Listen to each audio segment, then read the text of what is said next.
रहमान रहीम। अस्सलाम वालेकुम नाज़रीन, बजट के हवाले से आपको बड़ी खबर से आगाह करते हैं कि सरकारी मुलाजमीन की तनख्वाहों में 30% इजाफे की मंजूरी दे दी गई है।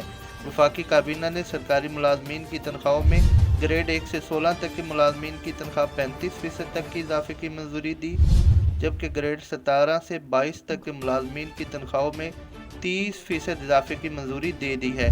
उसके अलावा रिटायर मुलाजमीन की पेंशन में 17.5% इजाफे की मंजूरी भी दे दी है, जबकि जो सबसे अच्छा काम किया है वो कम से कम उजरत 30,000 रुपये करार दे दी गई है। 30,000 रुपये से कम उजरत नहीं होगी। कबल अजी पार्लियामेंट हाउस पर सहाफ़ियों ने वज़ीर आज़म से सवाल किया कि आप बजट में आवाम के लिए कोई रिलीफ ला रहे हैं। उस पर वज़ीर आज़म ने कहा कि दुआ करें कि हम एक अच्छा बजट आवाम के लिए दे सकेंगे। तो नाज़रीन, इसके अलावा मज़ीद खबरें जानने के लिए हमारे चैनल अक्सर न्यूज़ टीवी के साथ जुड़े रहिए। वीडियो देखने का बहुत शुक्रिया। प्लीज़ लाइक और शेयर कर दीजिए।